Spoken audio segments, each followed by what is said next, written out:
What if everything we know, our history, our civilizations, our loves, wars, and even our sense of purpose, is nothing more than part of a grand science experiment designed by higher dimensional beings?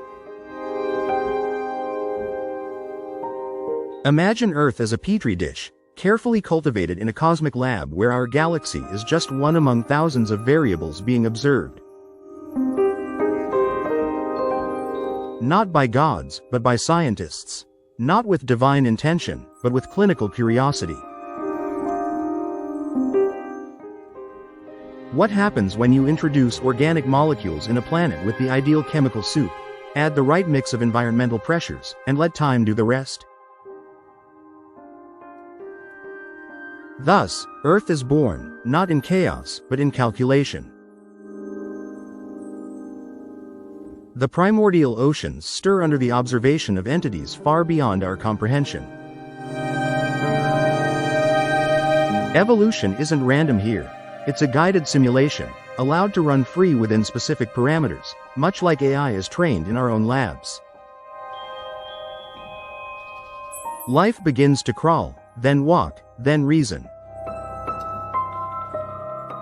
And with every stage, every mass extinction, every leap in intelligence, the observers take notes. Dinosaurs? Too static. Mammals? Promising. Primates? Worthy of long-term analysis. And when humans arrive, the real study begins. These creatures create language, form beliefs, wage wars, and imagine gods.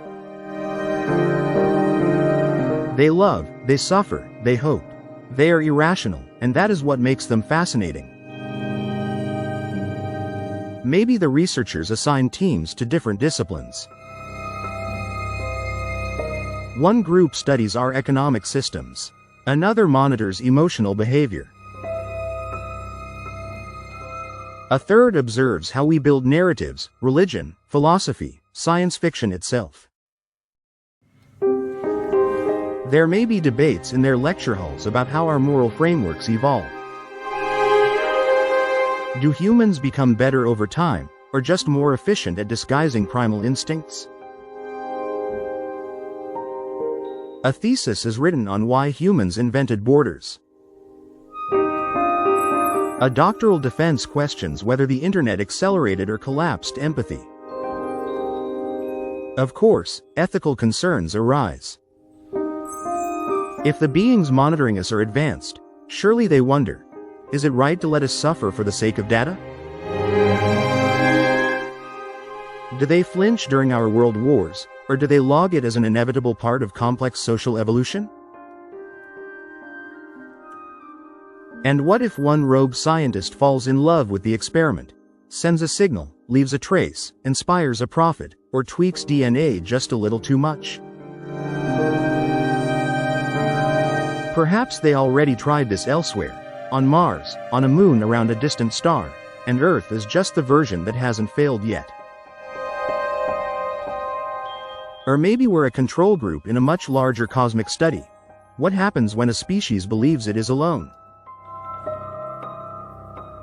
The most chilling thought? That we are nearing the end of the experiment. Climate crises, AI breakthroughs, space colonization. Are these the final tests before a shutdown or graduation? If Earth is just a science experiment, it doesn't make our lives meaningless. On the contrary, it means every action, every emotion, every act of kindness or cruelty is being observed as part of the most complex, beautiful simulation ever conceived. And maybe, just maybe, the observers are amazed by what we've become.